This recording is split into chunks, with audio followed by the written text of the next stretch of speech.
Class 10th के ऐसे बच्चे जिनका एग्ज़ाम कैंसिल हो गया है, अगर वो प्राइवेट, इम्प्रूवमेंट और कंपार्टमेंट वाले हैं तो उनका एग्ज़ाम फिर से होगा, चाहे वो सीबीएसई के हों या फिर आईसीएसई बोर्ड के हों या फिर किसी ऐसे बोर्ड के हों जो किसी राज्य सरकार के अंतर्गत आता है। इन लोगों की परीक्षा रद्द नहीं होगी, सिर्फ और सिर्फ रेगुलर बच्चों का एग्ज़ाम कैंसिल हुआ है। ऐसी बहुत सारी बातें हैं जो पिछले कई दिनों से YouTube पर चल रही हैं, वीडियोस वायरल हो रहे हैं। बच्चों के कमेंट लगातार मेरे पास आ रहे हैं, कह रहे हैं सर आपने वीडियो जब से बनाने शुरू किए हैं तब से रेगुलर बच्चों को फोकस में रख करके वीडियोस बनाए हैं, एक वीडियो सेपरेट बना करके हमको बता दीजिए कि क्या प्राइवेट, इम्प्रूवमेंट और कंपार्टमेंट वालों का भी एग्ज़ाम कैंसिल हुआ है या इनको एग्ज़ाम देना होगा, ऑनलाइन होगा या ऑफलाइन होगा, और अगर हमें एग्ज़ाम देना होता है तो हमारा एग्ज़ाम कब हो सकता है। बच्चों, मैं हूं उमानाथ पांडे, स्वागत करता हूं आपका आपके अपने YouTube चैनल गवर्नमेंट एग्जाम्स अड्डा में। एक बायोलॉजी लेक्चरर हूं सीबीएसई एफिलिएटेड स्कूल में, और इसी वजह से हमारे साथ में बहुत सारे बच्चे हमारे स्कूल के भी जुड़े हैं, जो हमारे जानने वाले हैं वो तो जुड़े ही हैं, और 73,000 की फैमिली हमारी है जिसमें बहुत सारे बच्चे प्राइवेट, इम्प्रूवमेंट और कंपार्टमेंट की परीक्षा दे रहे हैं। इसमें आईसीएसई, आईएससी वाले भी हैं, सीबीएसई वाले भी हैं और बहुत सारे राज्य बोर्ड के बच्चे भी हैं। तो बच्चों, मैंने सोचा कि क्यों ना एक सेपरेट वीडियो बनाऊं और आपको इसके बारे में समझा दूं। पहली बात तो बच्चों, जो भी एग्ज़ाम कैंसिल हुआ है वो सिर्फ और सिर्फ सीबीएसई बोर्ड का नहीं हुआ है, आईसीएसई का भी कैंसिल हुआ है। आपने देखा होगा, और पहले तो आईसीएसई ने पोस्टपोन किया था, बाद में उसने कहा कि हम कैंसिल कर देंगे। बहुत सारे बोर्ड हैं ऐसे, स्टेट बोर्ड, जिन्होंने एग्ज़ाम कैंसिल कर दिया है। उम्मीद ये की जा रही थी सीबीएसई में कि ओवरऑल सभी बच्चों को प्रमोट कर दिया जाएगा, सभी बच्चे पास हो जाएंगे, और ना सिर्फ पास हो जाएंगे बल्कि बहुत अच्छे अंक पाएंगे। लेकिन जिस तरीके की ऑब्जेक्टिव क्राइटेरिया सीबीएसई ने डिज़ाइन की है, स्कूलों के हाथ उन्होंने बांध दिए हैं, और वो चाह करके भी बहुत अच्छे नंबर आपको नहीं दे पाएंगे। क्यों नहीं दे पाएंगे उसके बारे में हम बाद में बात करेंगे। ऐसे ही कुछ कमोबेश कंडीशन आईसीएसई वालों के साथ में है, और अभी तो राज्य सरकारों के बारे में ऐसा कुछ सुनने में नहीं आ रहा है, लेकिन जब डिज़ाइन होगा तो कमोबेश यही पैटर्न वो लोग भी फॉलो करेंगे, क्योंकि एक केंद्रीय एजेंसी है सीबीएसई, उसी को कमोबेश सभी लोग पूरे इंडिया में फॉलो करते हैं।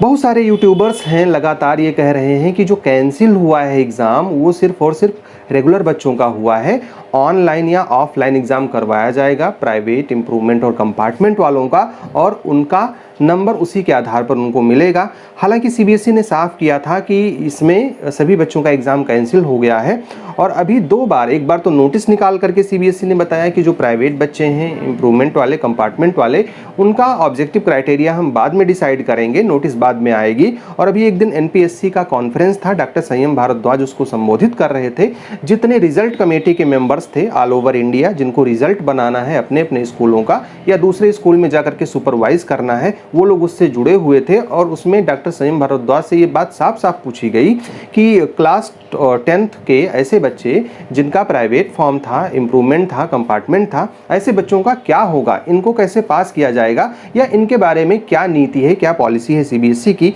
वो अभी तक कुछ कंफर्म नहीं है। डॉक्टर संयम भारद्वाज ने इसका उत्तर देते हुए कहा कि हमारे पास लाखों की संख्या में बच्चे एग्ज़ाम देते हैं हर साल, और उसमें से बहुत सारे बच्चे पास हो जाते हैं, लेकिन कई सारे बच्चों के प्राइवेट हो जाता है, एसेंशियल रिपीट हो जाता है, या कंपार्टमेंट एग्जाम हो जाता है। बच्चों, पढ़ाई में डाउट्स आते हैं तो घबराइए मत, सबका सॉल्यूशन है डाउटनेट।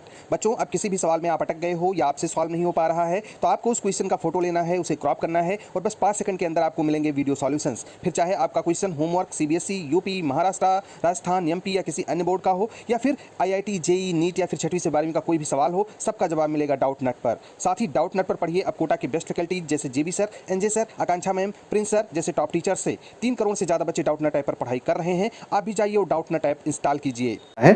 तो ऐसे बच्चों को ध्यान में रखते हुए हम एक अलग से क्राइटेरिया बनाएंगे। क्यों बनाएंगे बच्चों, ये मैं आपको थोड़ा सा समझा दूं। इसलिए क्योंकि इसमें बहुत से बच्चे हैं जो एक विषय में फेल हैं, बहुत से ऐसे बच्चे हैं जो कई विषयों का एग्ज़ाम दे रहे हैं जैसे प्राइवेट कैंडिडेट के रूप में, और बहुत सारे ऐसे बच्चे हैं जो पास तो थे, पिछला एग्ज़ाम पास हो गए थे, नंबर उनका कम आया था, और इस वजह से उन्होंने इम्प्रूवमेंट का फॉर्म भरा हुआ है।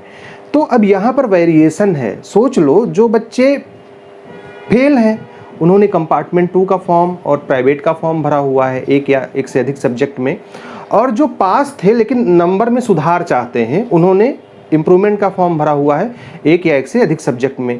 तो अब जो सुधार चाहते हैं वो तो ये कहेंगे ना कि इस साल हमने इतना जम के तैयारी की थी कि मेरा 98 आता, मेरे 80 में से 78 आते या 80 आते। अब सीबीएसई को ये नहीं सूझ रहा है कि इन बच्चों का हम करें क्या। क्यों? क्योंकि ना तो इनका पीरियोडिक टेस्ट हुआ, ना इनका प्री बोर्ड हुआ, ना इनका हाफ ईयरली एग्ज़ाम हुआ, मतलब कोई भी एग्ज़ाम नहीं हुआ, ना ऑफलाइन ना ऑनलाइन। इन बच्चों को जज कैसे किया जाए?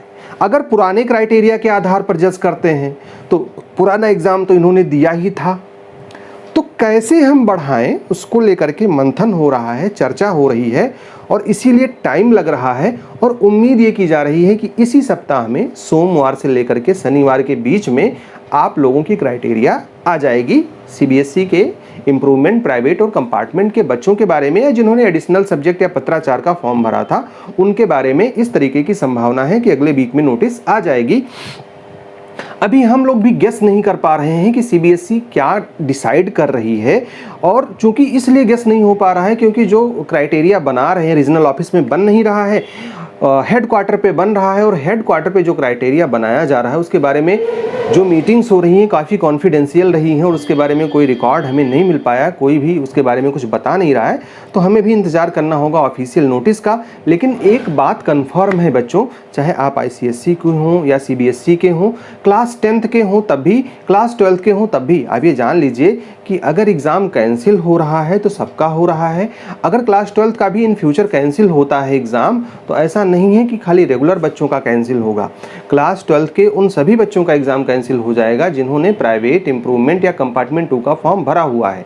जिन्होंने फॉर्म ही नहीं भरा, चाहे प्राइवेट या कंपार्टमेंट 2 का, उनकी तो कोई बात ही नहीं है, वो तो इस स्ट्रीम से ही बाहर है। अगली बार उनको चांस मिलेगा तब वो भरेंगे। लेकिन जिन्होंने फॉर्म भरा है उनकी एक अलग से क्राइटेरिया बनेगी, लेकिन एग्ज़ाम नहीं होगा।